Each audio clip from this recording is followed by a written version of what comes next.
السلام عليكم ورحمة الله وبركاته. إن الحمد لله وحده والصلاة والسلام على من لا نبي بعده أما بعد فأعوذ بالله من الشيطان الرجيم بسم الله الرحمن الرحيم ومن أحسن قولا ممن دعا إلى الله وعمل صالحا وقال إنني من المسلمين. وقال تعالى أيضا يا أيها الرسول بلغ ما أنزل إليك من ربك وإن لم تفعل فما بلغت رسالته والله يعصمك من الناس ইন্নাল্লাহ লা ইয়াহদিল কওমাল কাফিরিন। সমস্ত প্রশংসা, গুণগান ও তারিফ মহান রব্বুল আলামিনের জন্য, অতঃপর দুরূদ ও সালাম বর্ষিত হোক আমাদের প্রিয় নবী মুহাম্মদুর রাসূলুল্লাহ সাল্লাল্লাহু আলাইহি ওয়াসাল্লামের প্রতি। সুপ্রিয় দর্শক ও সম্মানিত দিনী ভাই ও বোনেরা, আজ আবারও আপনাদের সামনে সুন্দর একটি বিষয় নিয়ে উপস্থিত হয়েছি। সেটি হচ্ছে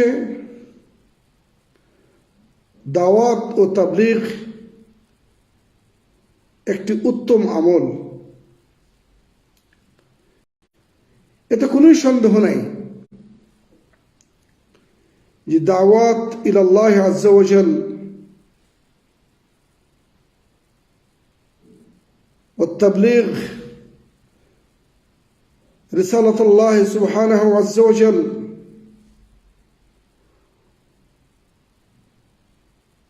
ওয়া সুনানুর রাসূল সাল্লাল্লাহু আলাইহি ওয়াসাল্লাম ওয়াল আহাদিস আস-সাহিহা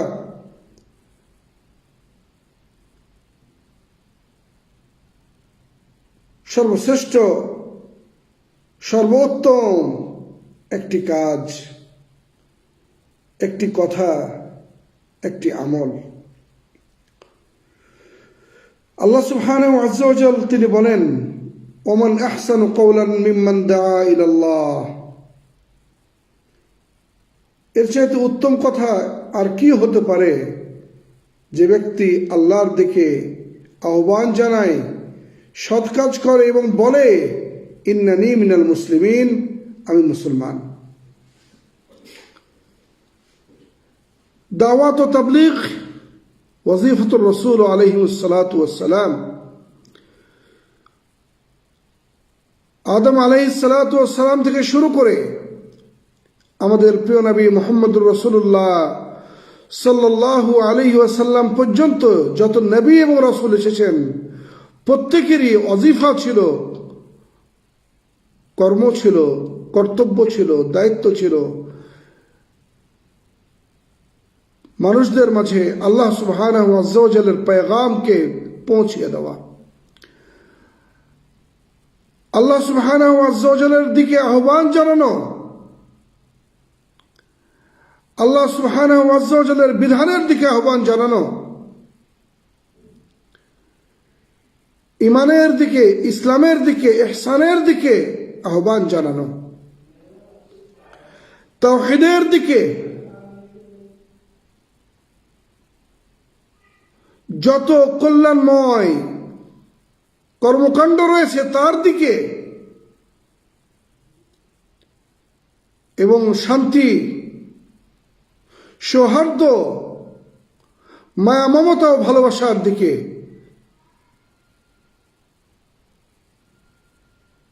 আল্লাহ সুবহানাহু আযজা ওয়া জাল তিনি যত নবী এবং রাসূলকে পাঠিয়েছেন এই একটি ওয়াজিফা দিয়ে। সুতরাং যে কর্মটি যুগে যুগে নবী এবং রাসূলগণ পালন করেছেন, সর্বশেষ আমাদের প্রিয় নবী মুহাম্মদুর রাসূলুল্লাহ সাল্লাল্লাহু আলাইহি সাল্লাম তার 23 বছর নবুয়তি জিন্দেগিতে সুন্দরভাবে যে কর্মটি সম্পাদন করেছেন, তার মৃত্যুর পর তার সাহাবাগণ খুলাফায়ে রাশিদিন থেকে আরম্ভ করে সাহাবা ইকরাম রাদিয়াল্লাহু তাআলা আনহুম আজমাইন থেকে শুরু করে তাবেঈনগণ, তাবেঈনগণ থেকে শুরু করে অদ্যাবধি ওই সকল উলামা গণ যারা কোরআন ও সহিহ হাদিসের ভিত্তিতে প্রতিটি মানুষকে দেশ, বর্ণ, গোত্র বিভেদে এক আল্লাহর দিকে আহ্বান জানিয়েছেন,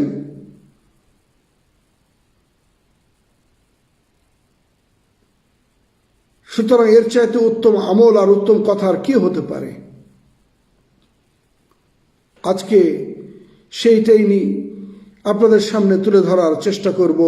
ওমা তৌফিক ইল্লা বিল্লাহ। দাওয়াতের গুরুত্ব অপরিসীম, কারণ আমরা সকলেই জানি শয়তান রয়েছে, শয়তানের অনুসারীরা রয়েছে, এবং আল্লাহ সুবহানাহু আজ্জা ওয়া জাল শয়তানকে, বানি আদমকে পথভ্রষ্ট করার জন্য যে শয়তান যে আল্লাহর কাছে দরখাস্ত করেছিল সেটাও আল্লাহ তাকে দিয়েছে। সুতরাং শয়তান যেখানে আছে সেখানে বানি আদম পথভ্রষ্ট হবে, বিপদগামী হবে, এটাই স্বাভাবিক।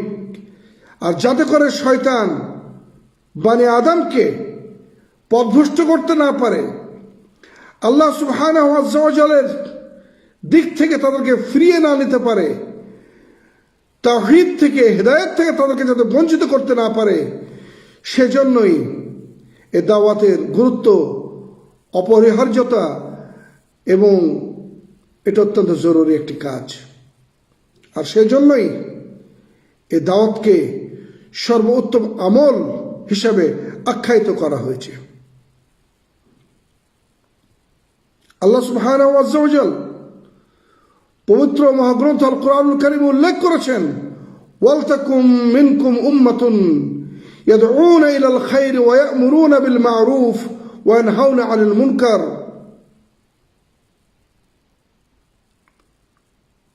অবশ্যই তোমাদের মধ্য হতে একটি উম্মাহ, একটি জাতি বের হবে বা থাকবে যারা কল্যাণের দিকে আহ্বান জানাবে, এতে কোনোই সন্দেহ নেই। তাওহীদ, আল্লাহর একত্ববাদ, ইসলাম, সহিহ হাদিস, সহিহ আমল, এটি হচ্ছে সর্বোত্তম। আর কি করবে তারা? ওয়ায়ামুরুনা বিল মা'রুফ, সৎ কাজের আদেশ দিবে, ওয়ানহাউনা আনিল মুনকার, এবং অসৎ কাজ থেকে বিরত রাখবে।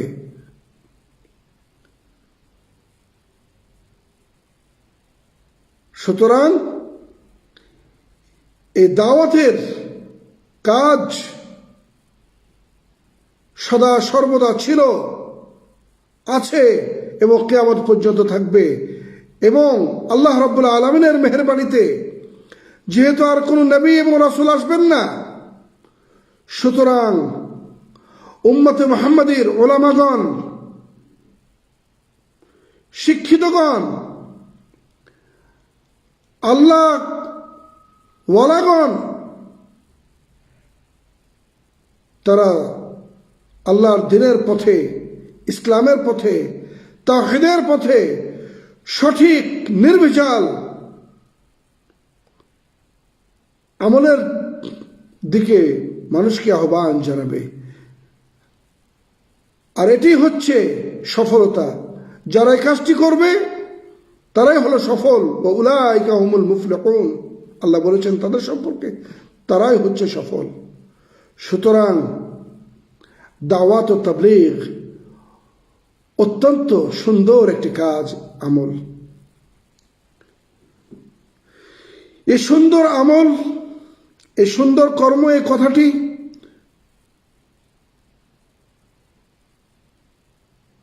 তখনই সুন্দরভাবে প্রস্ফুটিত হবে যখন আমরা মানুষদেরকে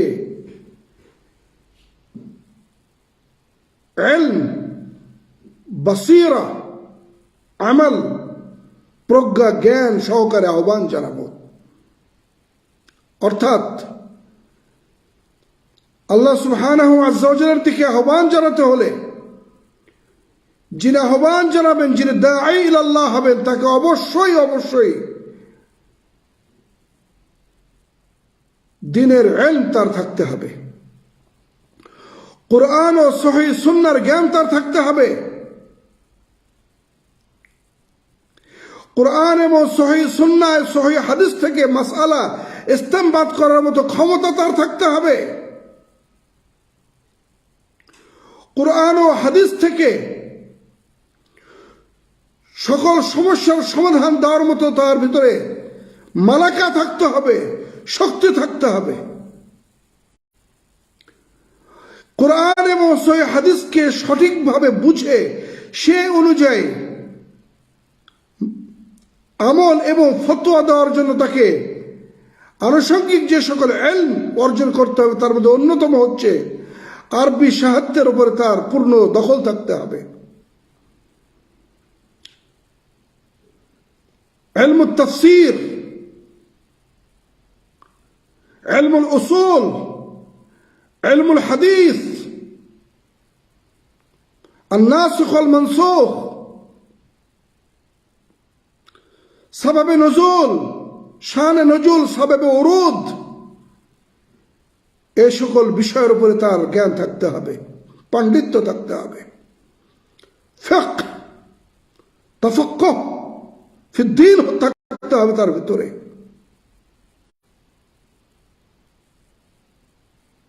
সুতরাং দাওয়াতের মতো সুন্দর অত্যন্ত গুরুত্বপূর্ণ কাজটি সাধন করতে হলে তার আগে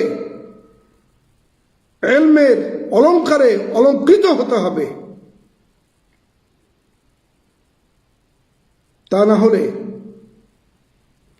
কুরআন হাদিস কে বোঝা বড় কঠিন হয়ে দাঁড়াবে। সুতরাং যে কোনো ইলম, যে কোনো কথা বলার আগে আপনাকে ইলম অর্জন করতে হবে। যে কোনো কথা বলার, যে কোনো আমল করার পূর্বে আপনার ইলম অর্জন করতে হবে। যে ইলম হতে হবে সহিহ, যার মাসদার হবে, উৎস হবে কুরআনুল কারীম এবং রাসূলুল্লাহ সাল্লাল্লাহু আলাইহি ওয়াসাল্লামের সহিহ হাদিস এবং সহিহ সুন্নাহ। আর যখন আপনি আল্লাহর কুরআন এবং রাসূলুল্লাহ সাল্লাল্লাহু আলাইহি ওয়াসাল্লামের সহিহ সুন্নাহকে বুঝবেন, জানবেন, শিখবেন এবং আমল করবেন, তখন আপনার উপর ওয়াজিব হয়ে যায় এটি অন্যের মাঝে প্রচার করা। শুধু নিজে ইলম অর্জন করে বসে থাকলে চলবে না, তা প্রচার করতে হবে। যেমনটি আল্লাহ রাব্বুল আলামিন তার প্রিয় রাসূল মুহাম্মদুর রাসূলুল্লাহ সাল্লাল্লাহু আলাইহি ওয়াসাল্লামকে নির্দেশ দিয়েছিলেন। কোরআন কারীমে আল্লাহ বলেন, ইয়া আইয়ুহার রাসূল বাল্লিগ মা উনজিলা ইলাইকা মির রাব্বিক। ওহে রাসূল, তুমি প্রচার করো যা তোমার রব তোমার উপরে অবতীর্ণ করেছেন। অতএব তা প্রচার করতে হবে। আমরা সকলেই জানি সর্বপ্রথম আল্লাহ রাব্বুল আলামিন যে আয়াতটি নাযিল করেন, ইকরা, পড়ো তোমার প্রভুর নামে। সুতরাং যে কোনো কথা বলার আগে, প্রচার করার আগে, তাবলীগ করার আগে, দাওয়াত দেওয়ার আগে আপনাকে অবশ্যই ওই বিষয়কে কোরআন এবং সহিহ হাদিস ভিত্তিক আপনাকে অবশ্যই শিখতে হবে, জানতে হবে এবং আপনার নিজের আমল তার উপরে থাকতে হবে।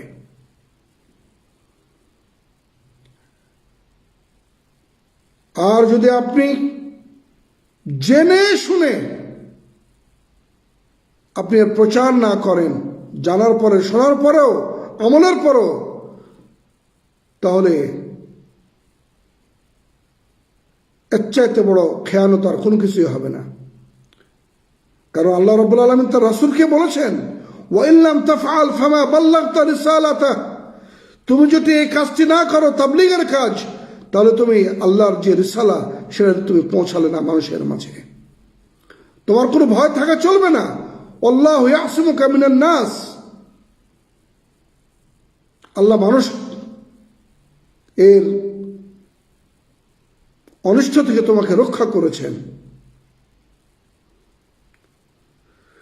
সুতরাং আমরা ওই তাবলীগের কথা বলবো, ওই দাওয়াতের কথা বলবো যে দাওয়াত এবং তাবলীগ হচ্ছে কোরআন এবং সহিহ হাদিস ভিত্তিক,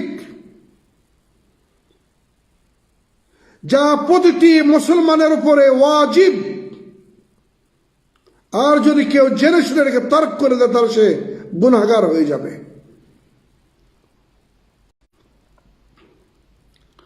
অনেকে প্রশ্ন করেন, কোরআন এবং সহিহ হাদিস ও সুন্নাহর বাইরেও কি কিছু তাবলীগ আছে, দাওয়াত আছে? জি আছে, থাকবে না কেন?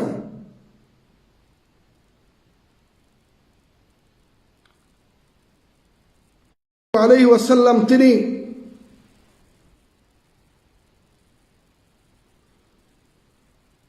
সতর্ক করেছেন।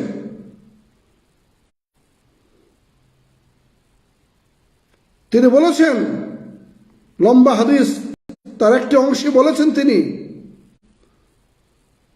দুআতুন ইলা আবওয়াবি জাহান্নাম, দুআত হবে যারা জাহান্নামের দিকে মানুষদেরকে আহ্বান জানাবে, আর যারাই তাদের ডাকে সাড়া দিবে ফাকাদাফু ফিহা, তাদেরকে সেখানে নিক্ষেপ করা হবে। সুতরাং ওরাই হচ্ছে দুআত ইলাল জাহান্নাম, যারা কোরআন এবং সহিহ হাদিসের বাইরে মন গড়া কিসসা কাহিনী, ভ্রান্ত গল্প গুজব দিয়ে মানুষের মনকে বিচলিত করে, যারা ধর্মের নামে মানুষদেরকে দিনের কথা বলে আহ্বান জানায়। কারণ যার মাঝে কোরআন এবং সহিহ হাদিসের জ্ঞান নাই, সে কখনোই শিক্ষিত নয়, তার কাছ থেকে সহিহ আদর্শ এবং সহিহ মত কখনোই পাওয়া যাবে না। সুতরাং যে ব্যক্তি, যে গোষ্ঠী, যে কেউ দাওয়াত এবং তাবলীগের নামে কোরআন এবং সহিহ হাদিসের বাইরে কথা বলবে, মনে রাখবেন তারাই হচ্ছেন দুআতুন ইলা আবওয়াবি জাহান্নাম। আল্লাহ রাসূল যাদের সম্পর্কে সতর্ক করেছেন, আজকে আমরা সমাজে অহরহ দেখতে পাই। যুক্তি তুলে ধরে, তর্ক তুলে ধরে, দলিল নাই, কিসসা কাহিনী। আজকে যদি একটু বিভিন্ন ব্যক্তি, গোষ্ঠী, দল, সংগঠনের দাওয়াতের ভাব ভঙ্গিমা পদ্ধতি যদি আমরা লক্ষ্য করে দেখব, এ সকল ধর্মের নামে, ইসলামের নামে মানুষদেরকে আহ্বান জানিয়ে তাদেরকে বিভ্রান্ত করছে। সুতরাং আল্লাহ রাব্বুল আলামিন তিনি বলেন, উদউ ইলা সাবিলি রাব্বিকা বিল হিকমাতি ওয়াল মাউইযাতিল হাসানাতি ওয়াজাদিলহুম বিল্লাতী হিয়া আহসান। আমরা কোরআন এবং সহিহ হাদিসের ভিত্তিতে মানুষদেরকে আল্লাহর দ্বীনের পথে আহ্বান জানাবো, হিকমতের সাথে, প্রজ্ঞার সাথে, জ্ঞানের সাথে এবং উত্তম নসিহত ওয়াজ, যার মূল সূত্রই হবে কোরআন এবং সহিহ সুন্নাহ, তার মাধ্যমে। আর যদি কেউ বিরোধিতা করে, তাদেরকে উত্তম পদ্ধতিতে বোঝানোর চেষ্টা করতে হবে এবং তাদের প্রতিটি প্রশ্নের উত্তর কোরআন এবং সহিহ হাদিস ভিত্তিক আমাদেরকে দিতে হবে। আর এই দাওয়াতের পদ্ধতি, তাবলীগের পদ্ধতি হচ্ছে আমাদের প্রিয় নবী মুহাম্মদুর রাসূলুল্লাহ সাল্লাল্লাহু আলাইহি ওয়াসাল্লামের পদ্ধতি। যেমনটি আল্লাহ রাব্বুল আলামিন বলেছেন, কুল, হে মুহাম্মদ সাল্লাল্লাহু আলাইহি ওয়াসাল্লাম, আপনি বলে দিন, হাযিহি সাবিলি আদউ ইলাল্লাহি আলা বাসীরাতিন আনা ওয়া মান ইত্তাবাআনি। এটাই হচ্ছে আমার পথ, আমার রাস্তা। আমি আল্লাহ রাব্বুল আলামিনের দিকে প্রজ্ঞা জ্ঞান সহকারে আহ্বান জানাই, শুধু আমি নয় এবং আমার যারা অনুসরণ করে তারাও। জি, এর বাইরে যাওয়ার কোনো অবকাশ আমাদের নেই।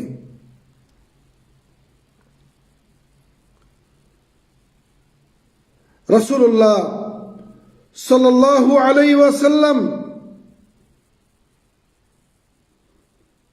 তিনি বলেছেন, মান দাআ ইলা হুদা কানা লাহু মিনাল আজরি মিসলা উজুরি মান তাবিআহু লা ইয়ানকুসু যালিকা মিন উজুরিহিম শাইআ। যারা হেদায়েতের দিকে আহ্বান জানাবে তারা ওই পরিমাণ সওয়াব পাবে যারা তার অনুসরণ করে যে পরিমাণ নেকি পাবে, আল্লাহ সম পরিমাণ সওয়াব দান করবেন। আর ওয়ামান দাআ ইলা দালালাতিন কানা আলাইহি মিনাল ইসমি মিসলা আসামি মান তাবিআহু লা ইয়ানকুসু যালিকা মিন আসামিহিম শাইআ। আর যারা গুমরাহির দিকে, ভ্রষ্টতার দিকে আহ্বান জানাবে, তাদের সেই পাপ হবে যতজন তাদের কথা শুনে ভ্রান্ত পথে, ভ্রষ্ট পথে অনুসরণ করবে, তাদের সকলের পাপ তাকে বহন করতে হবে।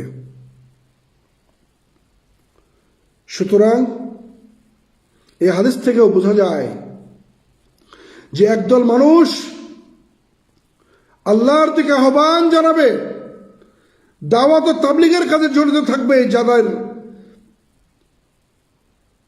উৎসই হবে কোরআন এবং সহিহ হাদিস, সহিহ সুন্নাহ, জ্ঞান প্রজ্ঞা সহকারে, দলিল সহকারে।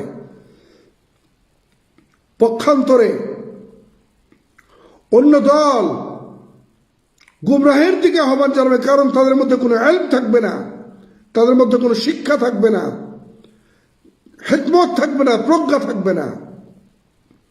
আর যার মাঝে কোরআন থাকবে না, সহিহ হাদিস থাকবে না, তার চাইতে বড় মূর্খ আর কেউ হতে পারে না। আর মূর্খের কাছ থেকে কখনো সঠিক পথ পাওয়া যায় না, ভ্রান্ত এবং গুমরাহী পথ ছাড়া। সুতরাং আমাদেরকে অবশ্যই দাওয়াত ও তাবলীগ করতে হবে, কিন্তু সে দাওয়াত এবং তাবলীগ হতে হবে কোরআন এবং সহিহ হাদিস ভিত্তিক।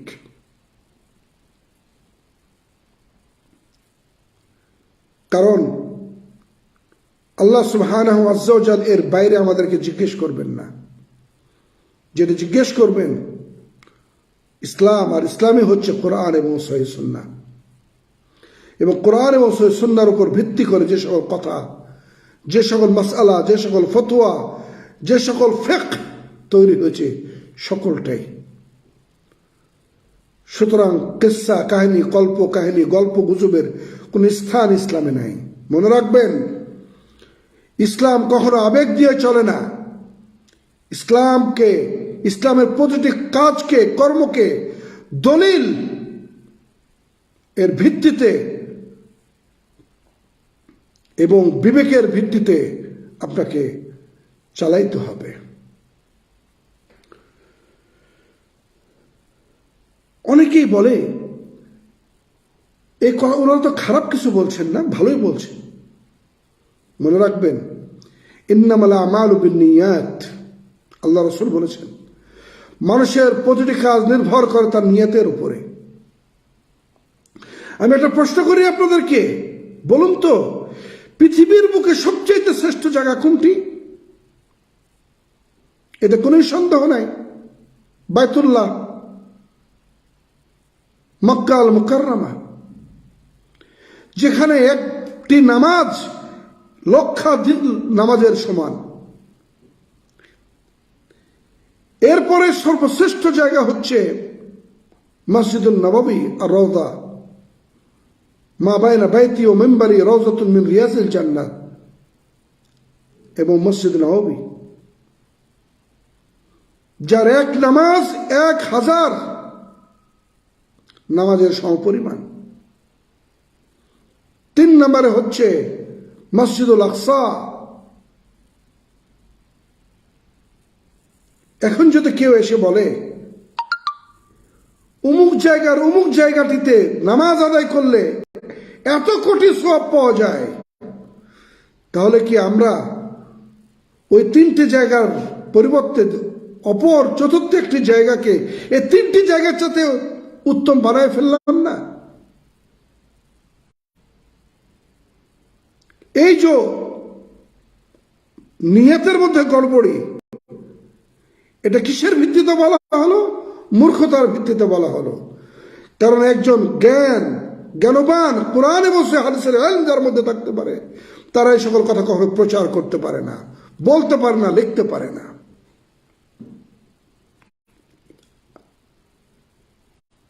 আমরা সকলেই জানি হজ একমাত্র মুসলমানদের তীর্থস্থান, যেখানে সমবেত হলে আরাফার ময়দান, যেখানে সমবেত হলে এবং আল্লাহ রাব্বুল আলামিন যদি তার হজকে কবুল করেন, একমাত্র সেই জায়গা যে জায়গা থেকে নিষ্পাপ হয়ে ফিরে আসা যায়। আর হজ আল আরাফা, আল হজ্জু আরাফা। এখন যদি কেউ বলে যে না, বাংলাদেশের বা পাকিস্তানের বা ইন্ডিয়ার অমুক জায়গা গেলে গরিবদের হজ হয়ে যায়, নিঃসন্দেহে মূর্খতা। হজের সাথে তুলনা করার চাইতে ধৃষ্টতা, বেয়াদবি, বাড়াবে আর কি হতে পারে?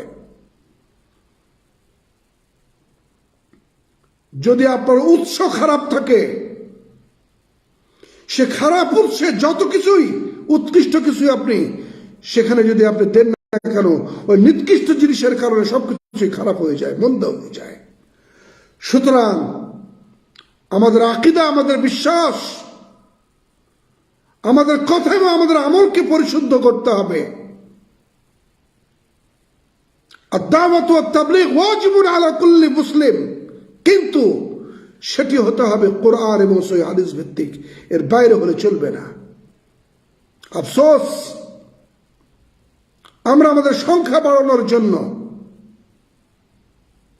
আমাদের দিকে মানুষদেরকে আহ্বান জানানোর জন্য, আকৃষ্ট করার জন্য এমন কিছু তথ্য উপাত্ত আমরা মানুষের মাঝে ছড়িয়ে দিয়েছি, যে তথ্য এবং উপাত্তের কারণে মানুষ পাগলের মতো সে সকল জায়গায় ছুটে যায়।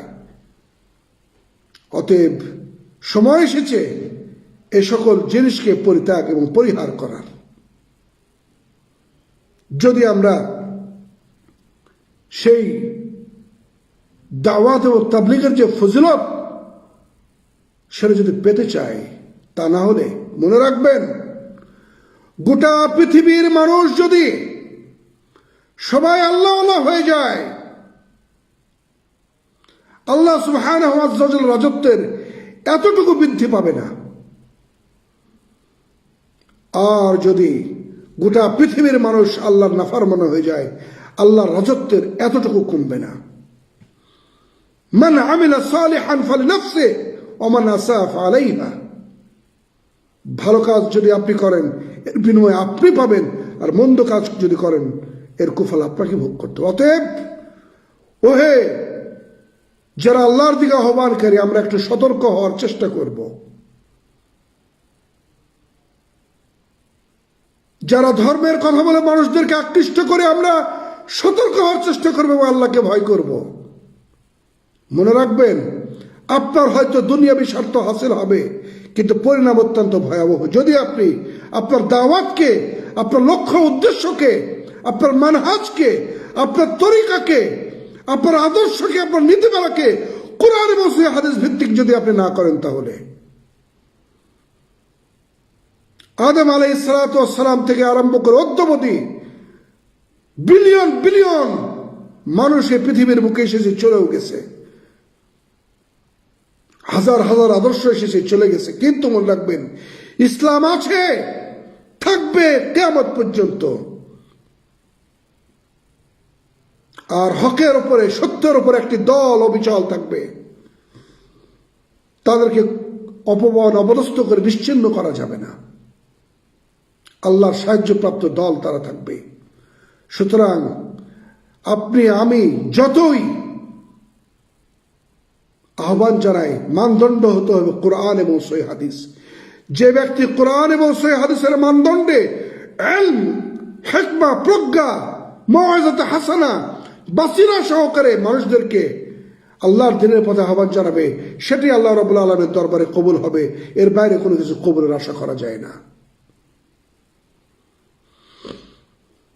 আসুন আমরা আল্লাহর দিকে মানুষকে আহ্বান জানাই, যেভাবে আহ্বান জানানোর জন্য আল্লাহ তার রাসূলকে বলেছেন, কুল হাদিহি সাবিলি আদউ ইলাল্লাহি আলা বাসীরা আনা ওয়া মান ইত্তাবা'আনি। পরিশেষে অনেক কথাই বললাম, আল্লাহর কাছে দোয়া করে আল্লাহ রাব্বুল আলামিন যেন আমাদের সকলকে দুআত ইলাল্লাহ হিসেবে কবুল করে নেন, এবং আমরা যা জানি তা যেন আমাদের সকলের মাঝে প্রচার করি। আল্লাহ রাব্বুল আলামিন যেন সে তৌফিক আমাদেরকে দান করেন, এবং আমাদের প্রতিটি কথা, প্রতিটি আমল যেন কোরআন এবং সহিহ হাদিস ভিত্তিক হয়, এ তৌফিক যেন আল্লাহ আমাদেরকে দান করেন। এই প্রত্যাশা ব্যক্ত করে আজকের আলোচনা এখানে শেষ করলাম। ওমা আলাইনা ইল্লাল বালাগ ওয়া আখির দাওয়ানা আলহামদুলিল্লাহি রাব্বিল আলামিন। আসসালামু আলাইকুম ওয়া রাহমাতুল্লাহি ওয়া বারাকাতুহু।